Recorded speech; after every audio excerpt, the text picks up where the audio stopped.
Hello friends, good evening. मैं राजेश कुमारी आज के ऑनलाइन भूगोल क्लासेस में आपका हार्दिक स्वागत करती हूँ। फ्रेंड्स, कल अपन भारत के इंट्रोडक्शन के बारे में अध्ययन कर रहे थे कि भारत का जो क्षेत्रफल है वो कितना है, अक्षांश से देशांतरीय विस्तार कितना है, भारत के मुख्य बिंदुओं के बारे में, भारत कौन से गोलार्ध में पड़ता है या कौन से भाग में पड़ता है, उन सब की चर्चा अपन ने इस फर्स्ट वाले टॉपिक में अपन ने की थी। अब उसके आगे अपन कर्क रेखा को पढ़ेंगे। कल भी मैंने बताया था कि जो कर्क रेखा है वो 8 राज्यों से होते हुए गुजरती है। यहाँ पे मैं आपको एक चीज़ और बता देती हूँ कि कर्क रेखा और जो अपनी मानक अक्षांश रेखा है उनमें से बच्चे बहुत बार कन्फ्यूजन में रहते हैं। मानक अक्षांश रेखा है जो भारत के यहाँ से बीचों बीच से होके गुजरती है, आपको पता है कि बीचों बीच से होके गुजरती है।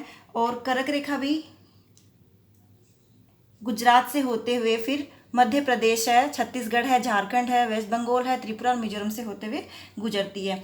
तो जो मानक अक्षांश रेखा है वो 5 राज्यों से होकर गुजरती है और ये जो अपनी कर्क रेखा है वो 8 राज्यों से होके हुए गुजरती है। तो थोड़ा सा ये ध्यान रखना कि मानक अक्षांश रेखा और कर्क रेखा में ये थोड़ा सा अंतर आप याद रखना, ताकि आप क्वेश्चन एग्जाम में गलत नहीं कर पाओ। क्योंकि मैंने कल भी बताया था कि एग्जाम जो भी जितनी भी कॉम्पिटिशन एग्जाम होती हैं उनमें जो भारत से अवस्थिति से संबंधित जो क्वेश्चंस होते हैं वो अक्सर आते ही रहते हैं। अब अपन पढ़ते हैं कर्क रेखा। तो कर्क रेखा जो है भारत के 8 राज्यों से होते हुए गुजरती हैं। अब इनका क्रम याद रख लीजिएगा एक बार कि फर्स्ट पे कौन सा आता है, सेकंड पे कौन सा आता है। मैं आपको बता देती हूँ कि फर्स्ट पे अपना आता है गुजरात, उसके बाद राजस्थान, उसके बाद मध्य प्रदेश, फिर छत्तीसगढ़, झारखंड, पश्चिमी बंगाल, त्रिपुरा और मिजोरम। यानी ये जो 8 राज्य हैं वो कर्क रेखा इनको छूते हुए गुजरती है। अब मैं बात करती हूँ राजस्थान की। यानी ये जो अपना राजस्थान है, राजस्थान के 2 जिले ऐसे हैं जो कर्क रेखा को छूते हुए चलते हैं। यानी राजस्थान के 2 जिले बांसवाड़ा और डूंगरपुर जो कर्क रेखा को छूते हुए गुजरती है कर्क रेखा। अब कई बार एग्जाम में क्वेश्चंस आ जाता है कि क्वेश्चंस दे रखा है कि राजस्थान का ऐसा कौन सा जिला है जो कर्क रेखा को छूता है। तो उसमें से बांसवाड़ा भी दे के रखते हैं अपन को और उसमें बोरकुंडा भी नाम दे के रखते हैं। तो मैं बता देती हूँ, बोरकुंडा जो है वो बांसवाड़ा का एक छोटा सा गांव है। तो कई बार बांसवाड़ा और बोरकुंडा दोनों दे के रखते हैं। उसमें से अपन ऑप्शन में अगर बोरकुंडा भी दे रखा है और बांसवाड़ा भी दे रखा है तो अपन को बोरकुंडा पे टिक लगाना है, ना कि बांसवाड़ा पे। क्योंकि मानते हैं जो बोरकुंडा है वो बांसवाड़ा के ही गाँव में स्थित है, लेकिन अगर ऑप्शन में अपन को बोरकुंडा दे रखा है तो अपन वहां पे बोरकुंडा पे ही टिक लगाएंगे। अब कई बच्चों की दिक्कतें क्या होती हैं, ये 8 राज्य होते हैं उनको कई बार याद नहीं होते हैं। तो यानी छोटी सी ट्रिक लगाइए यहाँ पे। तो आप एक बार इसको देख लीजिएगा ताकि आपको आसानी से ये 8 राज्य जो है वो याद रह सके। जैसे मैंने लिखा छम झम गुप रात्रि।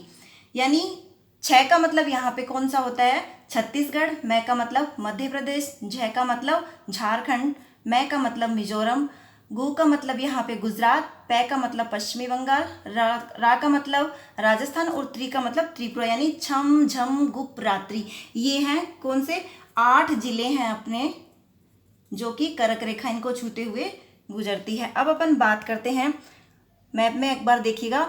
ये जो हिस्सा है अपना दक्षिण वाला और ये जो अपना हिस्सा है उत्तरी भाग, यानी भारत का उत्तरी भाग और ये दक्षिणी भाग।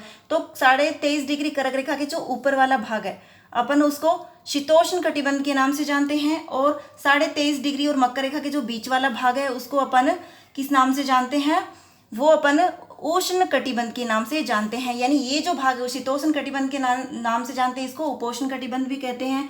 कई बार अपन कहते हैं कि भारत जो है उष्ण कटिबंध में स्थित है या उपोष्ण कटिबंध में स्थित है। उपोष्ण का मतलब शीत और उष्ण दोनों, यानी शीत भी है और उष्ण भी है, इसलिए भारत जो है उष्ण कटिबंध के नाम से जाना जाता है। तो कर्क रेखा 23.5 डिग्री कर्क रेखा के ऊपर वाला भाग है वो शीतोष्ण कटिबंध के नाम से जाना जाता है और नीचे वाला भाग दक्षिणी वाला भाग है वो उष्ण कटिबंध के नाम से जाना जाता है। अब मैं आपको बता दूं, शीतोष्ण यानी ये जो भाग है उत्तरी वाला पूरा, यानी हिमालय पर्वतीय प्रदेश है जहाँ पे हमेशा बर्फ जमी रहती है और आपको पता है ध्रुवों पर हमेशा बर्फ जमी रहती है। यानी 23.5 डिग्री कर्क रेखा से लेकर 66.5 डिग्री आर्कटिक सागर जो है या आर्कटिक वृत्त जिसको बोलते हैं, उस वाले भाग को अपन शीतोष्ण कटिबंध के नाम से जानते हैं। और 23.5 डिग्री कर्क रेखा से लेकर 66.5 डिग्री अंटार्कटिक व्रत तक का भाग जो है वो उष्ण कटिबंध के नाम से जाना जाता है।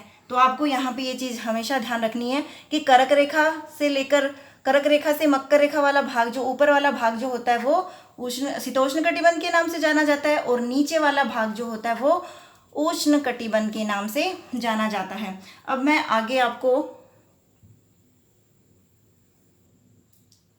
प्रायद्वीपीय भारत के बारे में थोड़ी सी चर्चा करूंगी, इसको ध्यान से समझिएगा कि जो 22 डिग्री यानी यहाँ से जो 22 डिग्री से लेकर अगर अपन नीचे की ओर यानी दक्षिण की ओर आते हैं तो प्रायद्वीपीय भारत जो ये वाला जो भाग है वो संकरा होता जाता है।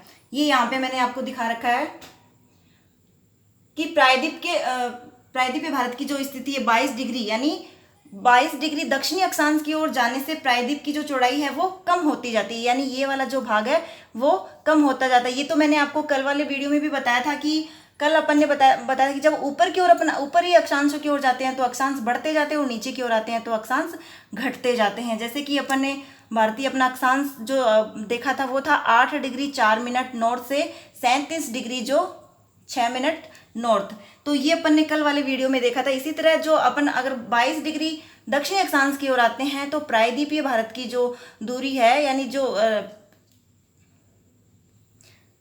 चौड़ाई जो है वो कम होती जाती है, यानी प्रायद्वीपीय भारत की जो चौड़ाई है वो कम होती जाती है दक्षिण की ओर जब अपन आते हैं।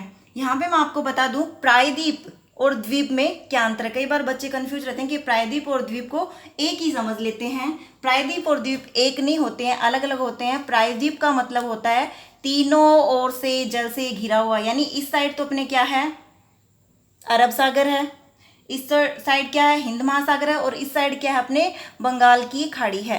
तो जो तीनों ओर से जल से घिरा होता है वो तो क्या होता है प्रायद्वीप होता है। और द्वीप क्या होते हैं जो चारों ओर से जल से घिरे हो वो क्या होते हैं अपने द्वीप होते हैं। तो प्रायद्वीप और द्वीप में अंतर आप याद रखना।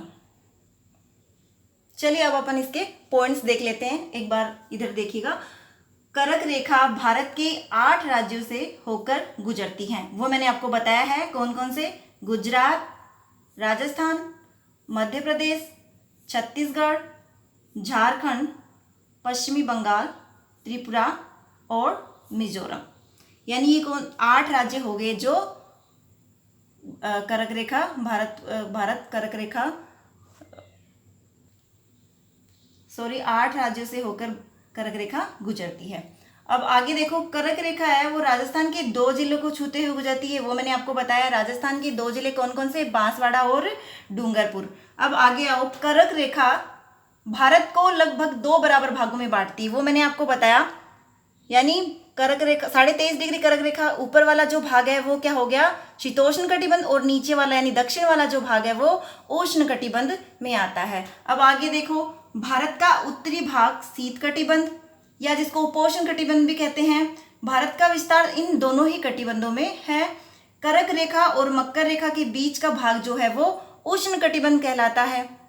यानी कर्क रेखा और मकर रेखा, कर्क रेखा और मकर रेखा का जो बीच का भाग ये वाला जो भाग होता है वो क्या कहलाता है, उष्ण कटिबंध के नाम से जाना जाता है। 0 डिग्री से लेकर 23.5 डिग्री यानी 66.5 डिग्री आर्कटिक वर्त की तरफ, यानी ये वाला जो है अपना क्या हो गया शीतोष्ण कटिबंध के नाम से जाना जाता है। वही बात हो गई, यानी 23.5 डिग्री कर्क रेखा से लेकर 66.5 डिग्री आर्कटिक सागर या व्रत के नाम से जाना जाता है। और 23.5 डिग्री कर्क रेखा मकर रेखा से लेकर ये जो भाग है वो अंटार्कटिक सागर के नाम से या उष्ण कटिबंध के नाम से जाना जाता है। अब अपन ने प्रायद्वीपीय भारत की बात की थी। जो प्रायद्वीपीय भारत है वो 22 डिग्री दक्षिणी अक्षांश की ओर जाने से उसकी जो चौड़ाई होती है वो कम, यानी 22 डिग्री से लेकर और नीचे की ओर दक्षिण की ओर आते हैं तो इसकी चौड़ाई में क्या कमी आती रहती है। ये जो भाग है वो संकरा। अपन ने देखा कि प्रायद्वीपीय भारत की जो स्थिति इधर अपन देखते हैं इसमें भारत के मैप में, तो वो एकदम संकरी होती जाती है। और ऊपर वाला ये जो भाग अपन देखते हैं उत्तर वाला वो चौड़ा है। अब अपन पढ़ते हैं भारत के उप महाद्वीप। कई बार बच्चे कंफ्यूजन में रहते हैं। अपन को पता है कि भारत के जो उप महाद्वीप है उसमें 5 आते हैं, 5 देश आते हैं, 5 देशों को शामिल किया गया है, लेकिन हम बहुत बार गलत करके आते हैं। तो आपका ये क्वेश्चन गलत नहीं हो इसलिए मैं आपको बता देती हूँ। फर्स्ट जो आता है अपना वो आता है भारत, सेकंड जो आता है अपना पाकिस्तान, सेकंड आता है अपना पाकिस्तान। थर्ड की अगर अपन बात करते हैं तो बांग्लादेश, ये वाला जो भाग है अपना पूरा, ये बांग्लादेश है जो है वो आता है। और चौथे नंबर पे अपन बात करते हैं तो नेपाल, और पांचवें नंबर पे आता है भूटान। बांग्लादेश, यानी उपमहाद्वीपों की अगर अपन भारत में बात करते हैं तो कौन कौन से हो गए, पांच देश आते हैं, ये हमेशा याद रखना। पहला आता है अपना भारत, फिर पाकिस्तान, फिर बांग्लादेश आता है, फिर नेपाल आता है और भूटान, ये आपको याद रखना है। चलिए अब आगे बढ़ते हैं अपन यामोत्तर रेखा की तरफ, या जिसको अपन मानक अक्षांश रेखा भी बोलते हैं, यानी भारतीय मानक यामोत्तर अक्षांश रेखा, जिसको इंडियन स्टैंडर्ड टाइमलाइन भी कहा जाता है। ये जो मानक अक्षांश रेखा होती है भारत के बीचों बीच से गुजरती है, यहाँ से, ये मैपिंग में देख लो, यहाँ से यानी बीचों बीच से गुजरती है, यानी मध्य से होकर गुजरती है। जैसे कि उत्तर प्रदेश है आपका, मध्य प्रदेश है, तो यहाँ से होकर गुजरती है। किसी भी देश का अपन एक मानक अक्षांश भी ले सकते हैं, और अगर जो विस्तृत देश होते हैं, जैसे कि मतलब बड़े बड़े जो बिजनेस करते हैं, जिनके बड़े ऑफिस होते हैं, वो लोग क्या करते हैं, मतलब 2 मानक अक्षांश या उससे भी ज़्यादा मानक अक्षांश भी ले सकते हैं। लेकिन अपन अधिकतर जो अपनी 82.5 डिग्री मानक अक्षांश रेखा है वो एक ही मानक अक्षांश है। तो अगर अपन बात करते हैं तो ये जो भारत की मानक अक्षांश रेखा है वो भारत के कौन से राज्य से होकर गुजरती है, तो अपन बात करें भारत की जो मानक यामोत्तर रेखा है वो उत्तर प्रदेश राज्य के इलाहाबाद मिर्जापुर से निकलती है। अब यहाँ पे मैं आपको एक बात और बता देती हूँ कि पहले इलाहाबाद के नैनी राज्य से जो मानक अक्षांश रेखा है वो गुजरती थी 82.5 डिग्री, लेकिन अब नैनी राज्य की जगह पे मिर्जापुर कर दिया गया है। तो ये आप याद रखेंगे कि नैनी की जगह पे मिर्जापुर हो गया, तो कन्फ्यूजन ना हो कि पहले तो नैनी राज्य से होकर गुजरती थी, अब मिर्जापुर, तो इसी का नाम नैनी का क्या कर दिया है, मिर्जापुर कर दिया गया है। तो ये अपनी 82.5 डिग्री पूर्वी देशांतर मानी गई है। तो ये 82.5 डिग्री ही पूर्वी देशांतर ही क्यों मानी गई है, इसको कोई और देशांतर क्यों नहीं माना गया, 82.5 ही क्यों चूज किया गया, तो वो मैं आपको बता देती हूँ कि जो अपना 0 डिग्री ग्रीनविच रेखा से अपना भारतीय टाइम है वो 5.5 घंटा आगे है। अब मैं बताती हूँ आपको 82.5 इसको क्यों माना गया है। अगर अपन जो 82.5 डिग्री है अपन उसी को क्यों मानते हैं, तो वो मैं आपको बताती हूँ आगे इसमें, कि जो 82.5 डिग्री ईस्ट अपन जो मानते हैं इसको, वो 7:30 यानी 7:30 का गुणन होता है। अगर अपन किसी भी देशांतर की बात करते हैं, यानी 2 देशांतरों के बीच में, जब 2 देशांतर होते हैं तो उनके बीच में 4 मिनट का अंतर आता है, यानी 4 मिनट का उसमें अंतर आता है। तो ये आप एक बार यहाँ पे देखेंगे कि कोई भी जो मानक यामोत्तर रेखा होती है वो किसी भी देश के बीचों बीच से गुजरती है। जैसे कि उत्तर प्रदेश है अपना, मध्य प्रदेश है ना, ये भारत के बीचों बीच में है। तो अपन ने बोला कि 82.5 ही क्यों लिया गया है, तो वो मैं आपको यहाँ पे क्लियर करती हूँ। जैसे 82.5 अपन ने यहाँ पे लिया है,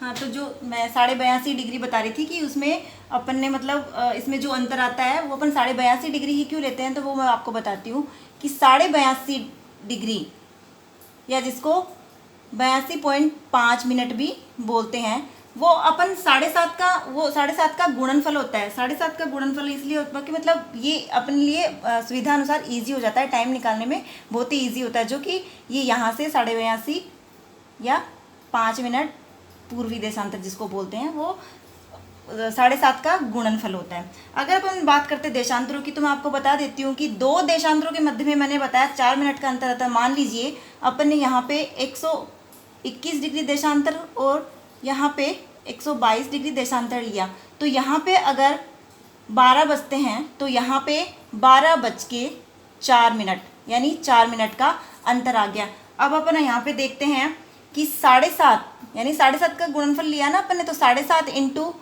कितना हो गया 4, तो ये आता है 30 मिनट, यानी 30 मिनट का अंतर आता है,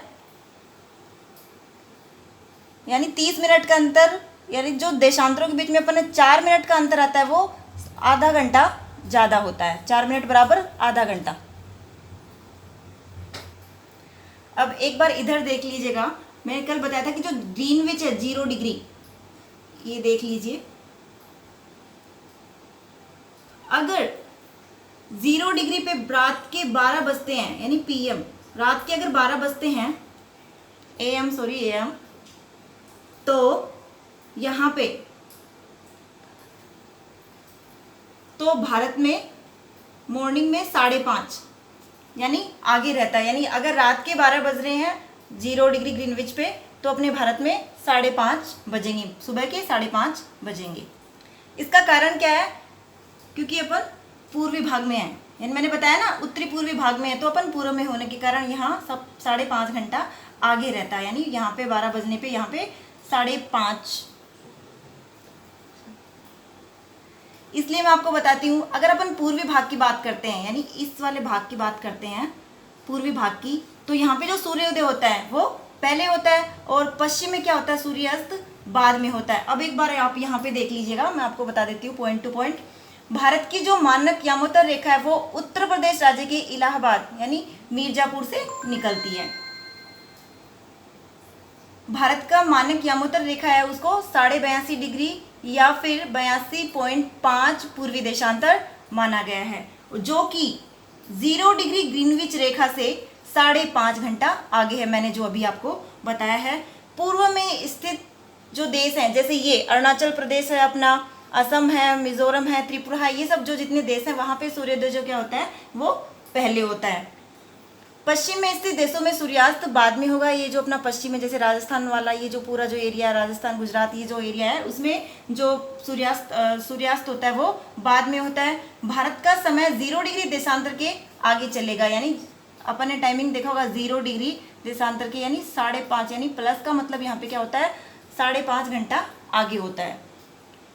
अर्थात जब 0 डिग्री पर रात के 12 बजते हैं तो भारत में सुबह के 5:30 बजेंगे।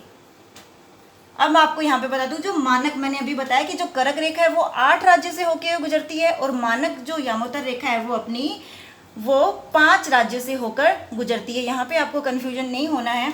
ये फर्स्ट इसमें आता है यूपी, MP, छत्तीसगढ़, उड़ीसा, आंध्र प्रदेश। अब यहाँ पे क्वेश्चन बनता है कि पहले जो तेलंगाना था वो आंध्र प्रदेश का हिस्सा माना जाता था, लेकिन वो अब अलग हो गया है, इसलिए वो आंध्र प्रदेश का हिस्सा नहीं माना जाता, इसलिए अब उसको इसमें शामिल नहीं करते। यानी ये जो मानक यामोत्तर 5 राज्यों से होकर गुजरती है उसमें तेलंगाना को शामिल नहीं किया जाता है। अब कई बार क्वेश्चंस पूछ लेते हैं कि ऐसे कौन से जो 2 राज्य हैं जो मानक यामोत्तर से भी मानक यामोत्तर वहाँ से गुजरती है और प्लस में कर्क रेखा भी वहाँ से गुजरती है, यानी कर्क रेखा और यामोत्तर रेखा दोनों गुजरती हैं। तो ऐसे मैं आपको बता देती हूँ, याद रखना ये क्वेश्चन इंपॉर्टेंट है। एक तो आपका हो गया छत्तीसगढ़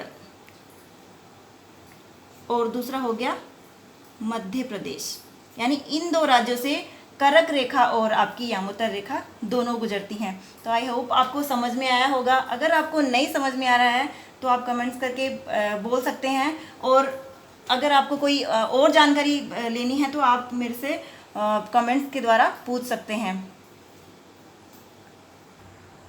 चलिए अब अपन आगे देख लेते हैं थोड़ा सा। भारत की स्थलीय सीमा, यानी भारत की स्थलीय सीमा की लंबाई कितनी है 15,200 किलोमीटर, और अगर अपन तटीय सीमा या जलीय सीमा की बात करते हैं तो कितनी है 6100 किलोमीटर। अब अपन द्वीप समूह सहित तटीय सीमा की लंबाई यानी टोटल, या स्थलीय सीमा और द्वीप समूह की तटीय सीमा की जो लंबाई है टोटल वो कितनी होगी 7,516.6 किलोमीटर। यानी ये तो हो गई अपनी भारत की स्थलीय और जलीय सीमा, और इनकी कुल लंबाई हो गई 7,516.6 किलोमीटर। अब अपन अंतर्राष्ट्रीय सीमाओं के बारे में जानकारी ले लेते हैं थोड़ी सी, कि भारत की जो अंतर्राष्ट्रीय सीमा किन किन देशों के साथ लगती हैं वो एक बार देख लेते हैं। जैसे बांग्लादेश, भारत की सबसे बड़ी सीमा जो है वो बांग्लादेश के साथ ही लगती है। कितनी 4096.7 किलोमीटर, यानी 4096.7 7 किलोमीटर, और ये सबसे लंबी सीमा लगती है भारत के साथ बांग्लादेश की, जिसको किस नाम से जाना जाता है, यानी जो त्रिपुरा और बांग्लादेश के बीच की जो सीमा है उसको जीरो लाइन के नाम से जाना जाता है। उसके बाद चीन के साथ भारत की सीमा रेखा तो 3488 किलोमीटर, जिसको मैकमोहन रेखा के नाम से जाना जाता है। अगला है पाकिस्तान के साथ 3323 किलोमीटर, जिसको रेड क्लिफ, यानी जब भारत और पाकिस्तान का विभाजन हुआ था तो जब वहाँ की जो यानी भारत और पाकिस्तान का जब विभाजन हुआ था तो वहाँ पे जो अध्यक्षता की थी वो की थी रेड क्लिफ ने, तब इसका नाम रेड क्लिफ रखा गया है। नेपाल के साथ 1751, म्यांमार के साथ 1643 किलोमीटर, भूटान के साथ 699 किलोमीटर, और अफगानिस्तान के साथ सबसे छोटी सीमा लगती है भारत की, जिसको डुरंड रेखा के नाम से भी जाना जाता है। अब अपन को सब सारा इतना डिटेल से याद रखने की कोई जरूरत नहीं है। एक तो अपन को सबसे लंबी सीमा रेखा जो कि बांग्लादेश के साथ लगती है, और सबसे छोटी सीमा रेखा जो कि अफगानिस्तान के साथ लगती है। ये जो रेखा है वो पाकिस्तान और अफगानिस्तान के बीच में है, लेकिन भारत की कुछ सीमा इससे लगती है। जो इसका विभाजन हुआ था भारत और पाकिस्तान का, तो अफगानिस्तान की इसकी सीमा थोड़ी सी भारत की लगती है, जो कि 106 किलोमीटर है, जिसे डुरंड रेखा के नाम से जाना जाता है। तो आज का ये टॉपिक अपना यहीं समाप्त होता है। अगला जो है वो अपन आगे देखेंगे अगले टॉपिक में। इसके आगे की जो जानकारी है, आज का जो टॉपिक है आपको समझ में आ गया होगा। धन्यवाद।